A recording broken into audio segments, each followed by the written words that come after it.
Hey, welcome everyone. Aftermarket Weekly, Carm Capriotto with my friend Keith Perkins. On the record with Keith, talking about mobile diag and training and vision. Always great to talk to. Keith. You're with Aftermarket Weekly. I can't remember how many ungodly weeks we do this in a row, but it's always so much fun to continue to advance the automotive aftermarket. Thank you so much to our great friends at Dorman for their continued sponsorship. Dorman Products creates hundreds of new automotive replacement products every month. Part of what makes Dorman so unique is their ideation of new and innovative products. They have dedicated teams all across the U.S., Mexico, and Canada looking for new product ideas. Since every solution starts with a problem, these teams of researchers, field analysts, product specialists, and contributors consistently visit repair shops and make field calls. Now, this is to best understand the problems the industry is facing. In certain cases, Dorman will manufacture aftermarket replacements so you aren't forced to go back to the OE. Other times, experts take it an additional step, further solving what made the original part problematic in the first place. Solving for a problem is what powers the innovation engine at Dorman. Dorman invests in these OE fix innovations to help you save time, your customer money, and prevent vehicles from coming back to your shop. Want to know more about Dorman? Visit dormanproducts.com/tour.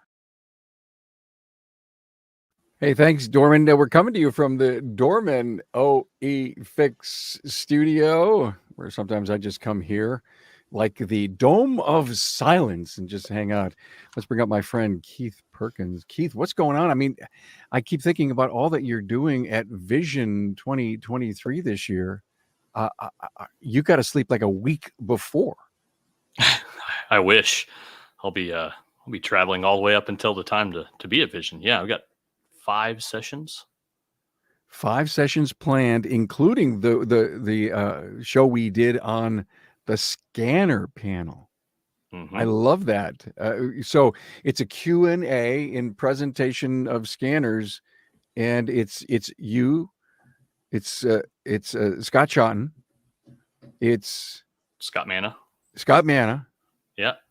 Justin Morgan. Sean Tipping. Yep. And Sean then I didn't know Tanner was going to be on until I saw the episode. So that's awesome. I've been in pretty close, constant conversation with Scott, who's kind of Sean's kind of put this all together, and he asked me, and I said, yeah, absolutely. And then, so he's luckily roped a few more into it. It's going to be a blast. I think it's an incredible idea. So besides doing that, you're doing 4 others. Can you give us the topics? Yeah. So I'm doing, it's a little different for me because I'm doing 2 classes that are CTI classes, but I wrote them. So it's a natural progression. And then 2 classes that are L1 classes, but CTI has graciously sponsored all of those for me. So that was really awesome. So 2 of them are CTI branded classes that are in the CTI format. And that is the Asian manufacturer module programming and the domestic manufacturer module programming. That's 2 separate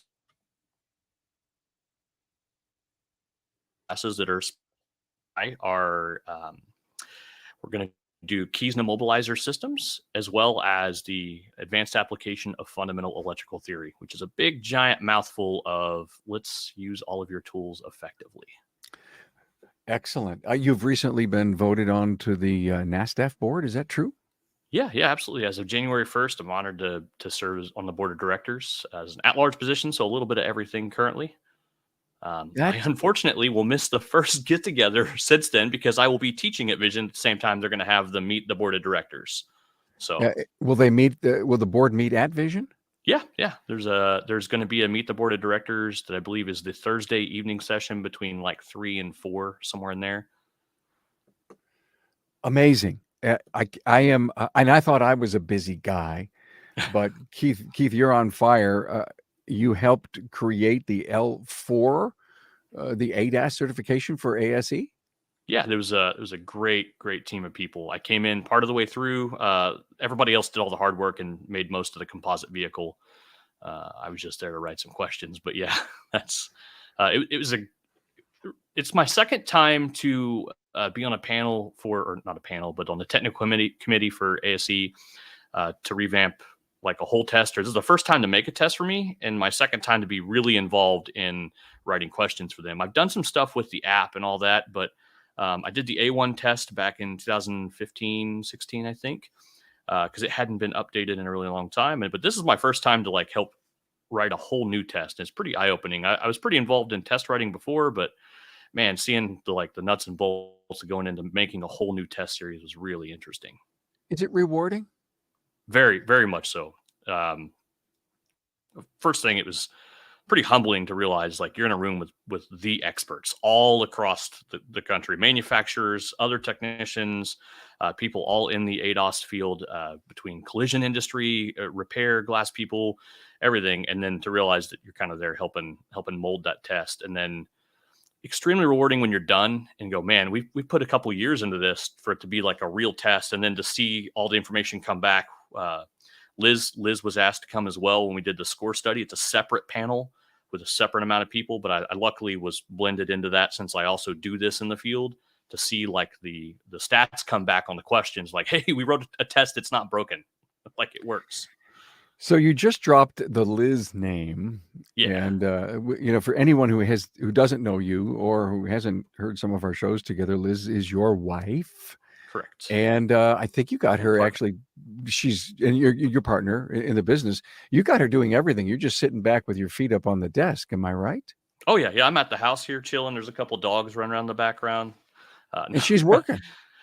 Liz does run the actual mobile company. She does most of the like dispatch and scheduling for the mobile company. And then all of the ADAS jobs that come into the shop, our brick and mortar location, she does most of those. She's constantly training our other guys on doing ADAS correctly, the way we want it done, helping me teach them kind of some of the ins and outs. And yeah, she's absolutely integral. She's not like a silent partner that's just in name because she's my wife. She is doing more work in the business than I do when it comes to the Diag business, for sure.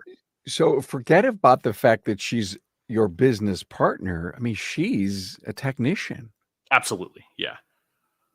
And would you classify her as a level A tech diagnostician? Yeah. Diagnostician. She's definitely working her way up, but she has an interesting push into the industry where she didn't start out doing like repair or anything. So Diag has actually been more of a challenge for her because she's missing some of those foundational things. She jumped right into module programming and ADAS. So she fully understands how every portion of an advanced driver assistance system works and programming. And then sometimes when it becomes like a wiring issue or a network issue, that's where she's got to ask for a little help. But most of the time she's running the ship when it comes to teaching the guys. And this really allows you to look at the training modules and the training that you're creating for the industry. I mean, is that your main focus? Yeah, I try to spend most of my time on the training portion of it. We're doing kind of like a big revamp of the training company thing.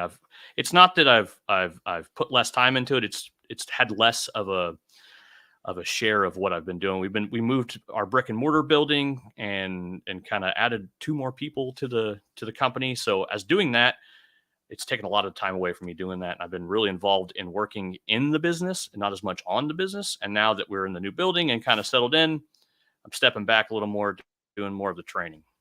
Got it. L1training.com is the training company, and people basically join it and hang out, and it's all virtual. Yeah. So it originally started as a place to host like a weekly portion of a class. I would write a class, and then I would honestly, it was the test bed. It was like, does this class work out?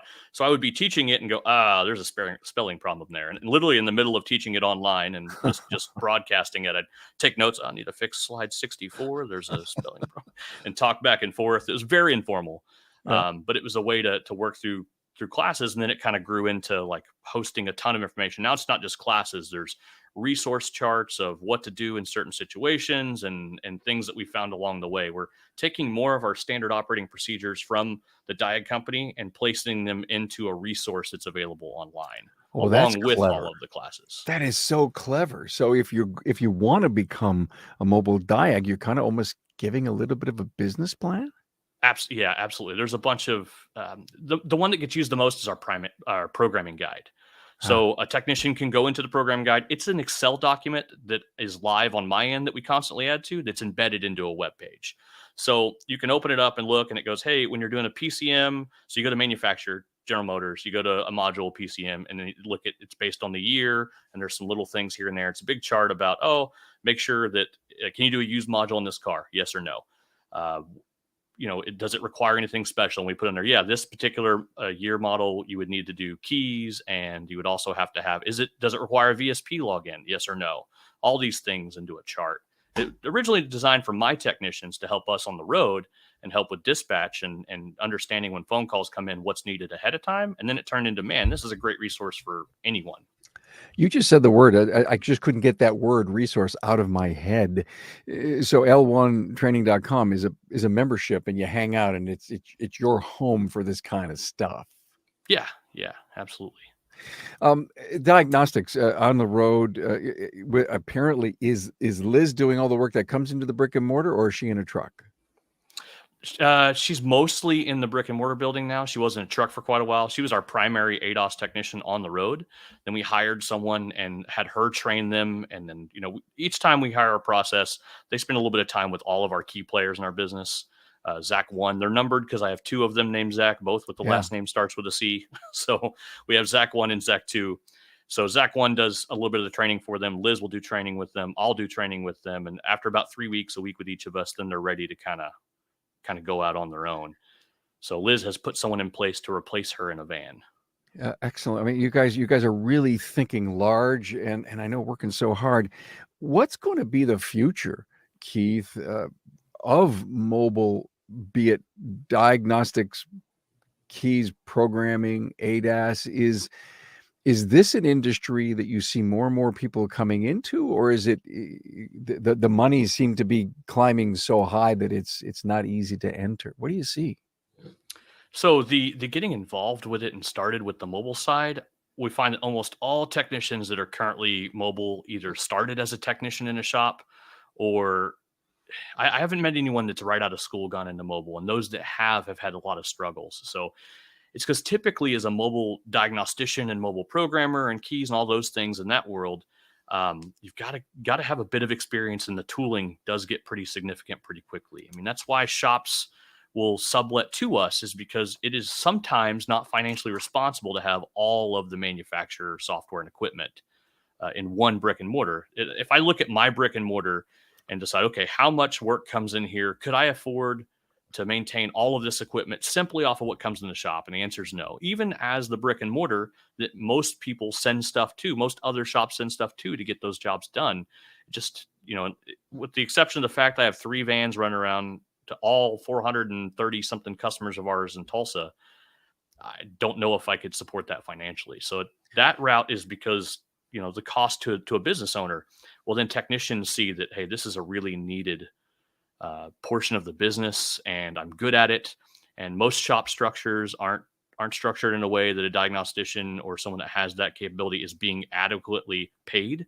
They're almost all flat rate or some kind of hybrid version of that, or commission based. And when you're a diagnostician and someone who programs, you're not really being paid for flat rate. And if you are, you're losing so much. There's so much more capability in that person. They can make so much more money doing mobile and paying themselves, right? So if a shop isn't willing to pay a diagnostician for what they're capable of doing, not for what they're doing at that moment, it's kind of like being a firefighter, right? Firefighters sit around a lot, everyone gripes about it, but they're paid for what they can do, not for what they are currently doing.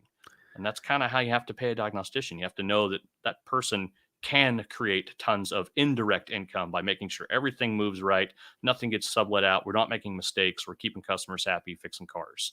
Well said. Do you see a lot of level A techs still on flat rate? There are some. Most of them, it doesn't last very long before they either A, decide to stop doing that, or B, go out on their own. And that's how most of us started, is we had to go out on our own. Okay, so if I wanted to, I've got what I believe all the juices to make something work. What do I need? 150 grand? It depends where you want to start. I mean, the realistic, when we run programming classes at the shop and technicians come, some of them pay their own way to come there. Some of them are sent by their shop because they want to get started in programming.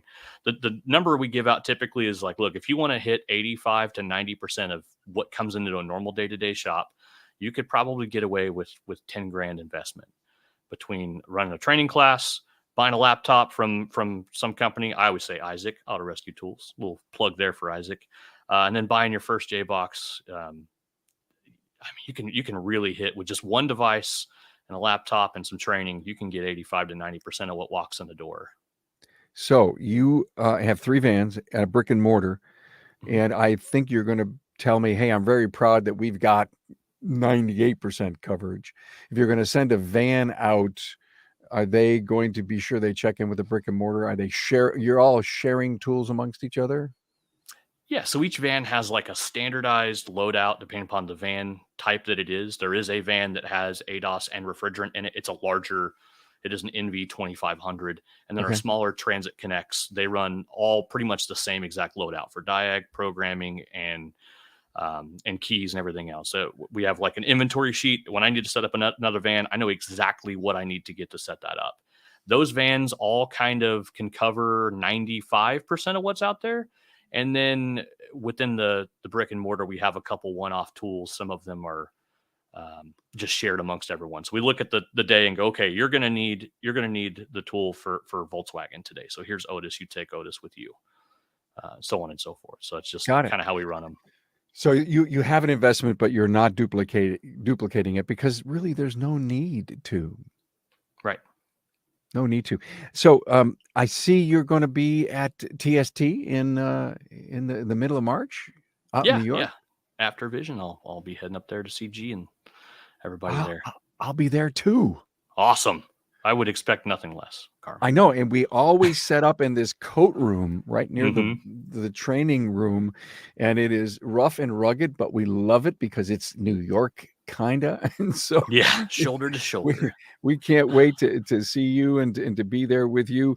Let's talk about consolidation. Ear to the ground. If you're anyone in the industry, you hear about shop owners selling and shop owners getting big and then looking to sell. And there's the dynamics in our industry is if close your eyes for a half a day and you miss something. In the mobile side, there's an awful lot going on there too. Love to know your perspective on the largeness, and maybe that's not quite the right term, but on that, maybe some guys just want to get and grow and be big, and some guys just want to sit. I got a lovely business here. I got, like you say, I got 200-300 customers. They love me to death, and I'm having fun. Why would I want to sell my business? Yeah, I think at some point we all get to that point where you look and you go, wow, how much is all this worth? And then what would it be like to have, everyone imagines winning the lottery and all those things. And I don't want to kin this to winning the lottery. Lottery is all luck. And, but this is a lot of hard work, and I can definitely see the allure on both ends. And, it's something everyone talks about. Consolidation. I plan on building this business to get sold. I planned on building this business to never get sold and always keep it like this. It's a constant conversation with everyone I know that's in this game, and everyone's had offers. Everyone that I know that runs a mobile business has had an offer at some point or is about to have an offer on them. And, I took some wise advice from a couple different ones when it was approached to me that, hey, there was an offer for my company. And so I called everyone I knew that's been doing it that I respected. And it was all kind of the same. It was just, what do you want with your business?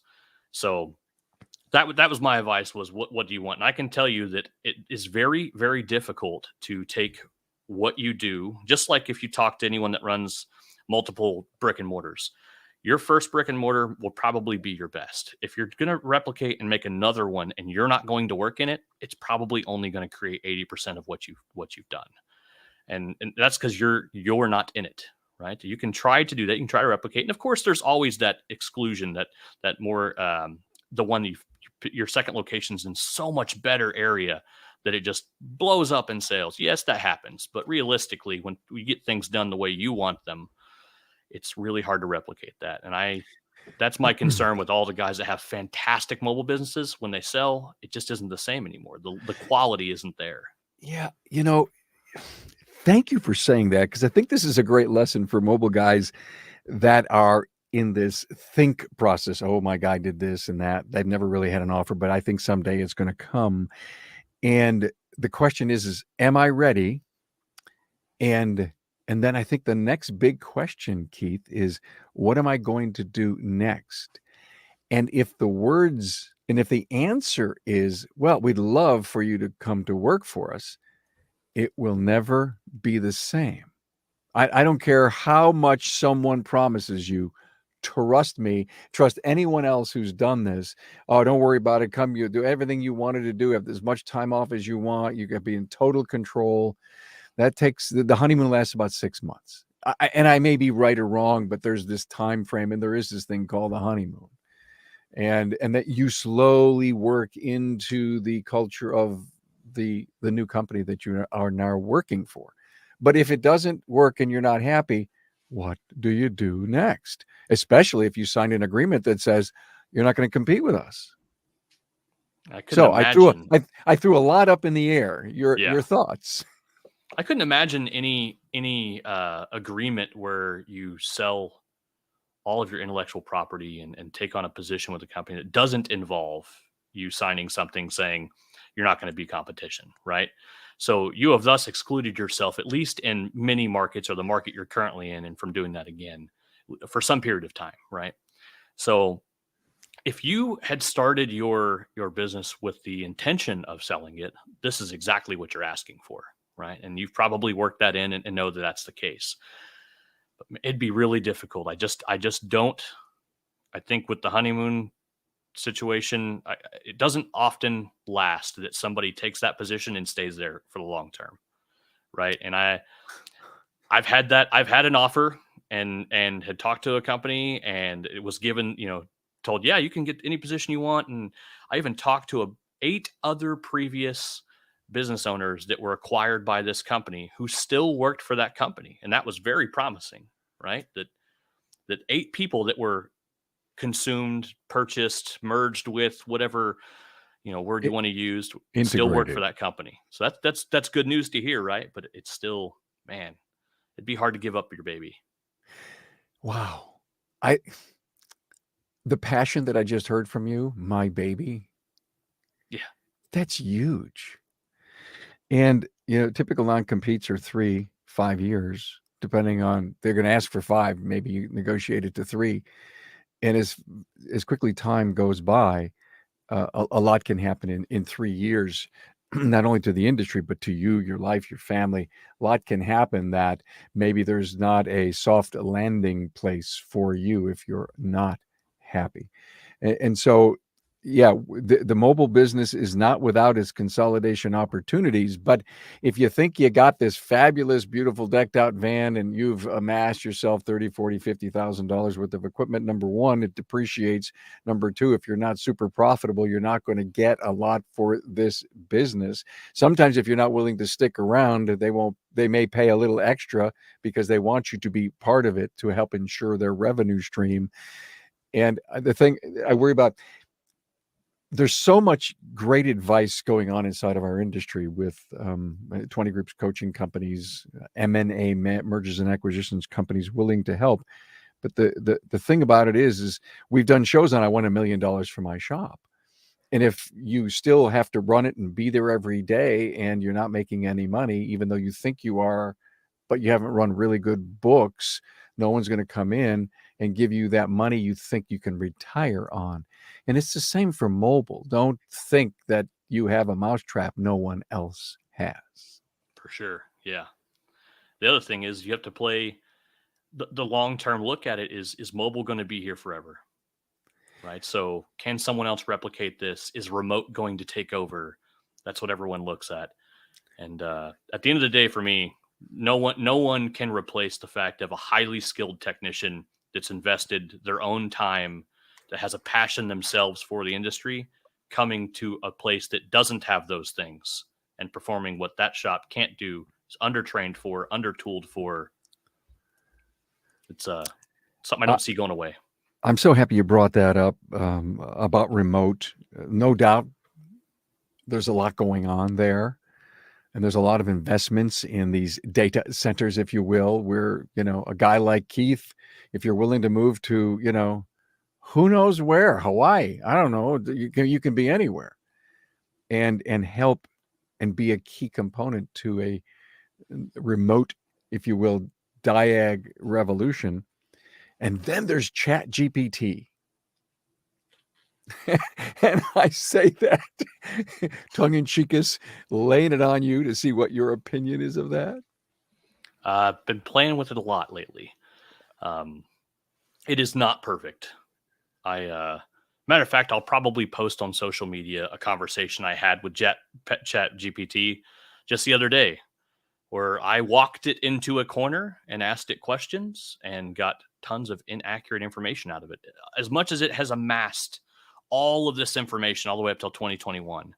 And I was fair with what I asked. I was fair with the way that I asked it. But I have ChatGPT telling me, you are correct. I was mistaken multiple times. That term was used multiple times. So no, it's not perfect, but it is very interesting. People asking it questions like it's a Google search is where, when I started trying to use it, that's what I found myself doing, was asking it questions like a Google search and not having a conversation with it. And now I'm at the point where you have a conversation with this thing. It's AI. You can ask it a question. You can refer back to that question and its answer later on, something you couldn't do with a simple search engine. So it's very intelligent. It's pretty neat what people are asking to do. I've asked it to develop a lesson plan for J2534 programming. That's an interesting one. And it develops a very accurate, very good lesson plan, honestly. So there's some amazing power in that to be used to help structure things. I just wonder how much originality comes out of that if you rely on it too much. I was showing Tracy yesterday an article that I found on a young Princeton recent grad, who is coming out with an anti-Chat GPT app. And he's concerned that no one will ever learn how to write. And he wants the tool to be given to the educators so that it can go out and find the phony prose that have been written. And he claims, and a lot of money has been thrown his way to take a look at the viability of this app. He claims that the way a human writes and the way ChatGPT writes can be figured out. Yeah. Isn't that interesting? That. I mean, it's culminating information from hundreds of thousands of millions of sources. You're going to get some unoriginality in sentence structure, depending upon how you ask the question. Sure. I've attempted that. I've attempted to ask the question or ask it of it information in multiple different ways, and you do get very similarly structured things. It's very much like talking to a politician. You ask a question, you get a short little blurb, and then you get this paragraph afterwards of the reasons why what they said might be right, or most likely right, or could be wrong. It's like a horoscope. It's right for everybody, right? Keith, you're in my wheelhouse, but I don't want to open my mouth because I'll get in trouble. Yeah, me too. I'll get in really big trouble. Maybe someday over a beer, we just need to talk about that. Off the record, though. Yeah, off the record. Off the record. Absolutely. Yeah. No recorders. No memory thing. Hey, look, this was great. I appreciate your think on, as you were saying, where is the future of mobile going to be? And here, 2023, can you pretty much say this is another incredibly viable part of our industry for the next, maybe 5 to 8 years or longer? Yeah, for sure. 5 to 8 years is good. We can talk again in 5 years and see if we're still in an upward trend. But right now, we are still in an upward trend of seeing more and more diagnosticians, mobile people, mobile companies starting up, and of course being acquired, like you said. So when you see acquisitions like this happen, you kind of think of it one way or the other. But when I see this many acquisitions happening, it's most likely due because this is a growing field. Right. Yeah. So when we see those cap off, maybe we'll start to see the market change. But as of right now, skilled technicians are in high demand, and all of them know that they can get paid well. So hopefully they're out there seeking business training so they can be not only a great technician, but a great business owner. My final question for you. Okay. I have a very successful shop, multi-million-dollar shop. We're bringing on apprentices. Things are happening. Got this incredible a diagnostician, whatever level you want to give that praise upon that person. And we have got another almost as good individual grooming and growing in the shop. I mean, we collect unicorns and talent. And I've got these, the A and the B plus plus plus. Maybe I'll put a Diag truck on the road, a mobile truck on the road with this number 2 person. Viable business plan? Yeah, absolutely. I mean, we started the other way. We started in a van first, and now we're brick and mortar. And my in the first couple of years of business, I always said, I'm not your competition. I'm just here to help you. I said that to other shops all the time because I wouldn't work for individuals. And then talked to a lot of people and decided, hey, we're going to put the brick and mortar up. We needed it first for ADOS space, and then are we going to open it to the public? Kind of questioned all my customers, and they were all like, yeah, I'd love to have a place to send stuff I don't want to work on. And that was how that kind of went. But it's totally viable. It's something that's, you can probably financially support that technician more. They're less of an investment that you hope you get a great return on, and more of this person directly makes money for you. Because when you look at paying a diagnostician or somebody, AA plus tech or whatever you want to call them, in the building, and you pay them salary, which is the only, salary or good hourly rate is the only way you're going to keep a great guy. If you're doing them flat rate and they're spending a lot of time diagging, they're not making as much money. If they're not making the most money of all your technicians, they're going to leave. I did. That's why. Then you've got to find some way to pay for them, right? So put them in a van, put that together, service other shops around. You'll probably get more walk-in business because of it. Because once other shops realize that, hey, this is the shop that can take care of those problems, they'll go, I don't want to mess with that BMW. Yeah. Send it down to L1. I don't want to mess with that. That's kind of what I was thinking. You put someone out there, and now you're touching who. Again, I don't believe that other independents are competition. I think there's this term called co-opetition, meaning, damn it, we got to get along. And if you're doing everything right, there's enough business for everybody. So I've got a mobile guy. We stop into your shop, drop your card, and says, listen, we can help you with this stuff, be it keys, be it programming, be it ADAS. And they may even just, instead of calling for your mobile, just drop the car off. Yeah. Just tell them, hey, don't send anything to the dealer. Let me help you out with that. And they're like, I don't need to be sending my customers to you. No. Call me. We'll come over here and we'll take care of it. I understand that. And then some other shops will go, I'd rather just send the customer to you. Yeah. So how many calls a day would a typical truck do? 5, 6? Yeah, that's a good average number, 5 or 6. I mean, it depends upon your mix of what you've got, right? ADOS calibrations, programming, Diag. We try to prioritize programming and ADOS and keys and refrigerant over Diag because that can tie up a lion's share of your day just dealing with problem cars. And honestly, the margins are less on a Diag if your technician is spending an actual hour on the car, right? For however you want to look at it, if you want to look at it as an initial analysis time or whatever. Typically, a programming event can be 10 to 15 minutes on car, total of 30 minutes at a stop. Diags can be the same too, depends upon the mix you're getting. But yeah, we have an average of about 7.2 to 7.4 stops per van. And then summertime, the mix is just right. You got a bunch of programmings and some keys and stuff, get 14, 15 jobs in a day out of one van. It just really depends how it goes. And other times, there was times, especially in the beginning when I was mostly Diag and it was just me in a van, I would get 2 jobs done in a day. You get the bad ones, and you learn a lot those days. Some days you didn't get anything, felt like you didn't get anything done. So yeah, but the mix right now is about 7 per van. Priceless opportunities that gave you that brain power you have. Been there, done that stuff.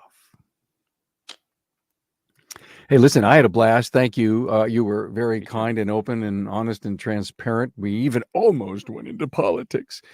Keith Perkins. L1 Automotive Diagnostics and Programming and L1 Automotive Training, L1training.com from Tulsa out on the farm. So we appreciate you being here, my friend. It's always great to talk to you. We'll see you at Vision, TST, and other stops in between. Absolutely. Thanks for having me, Carm.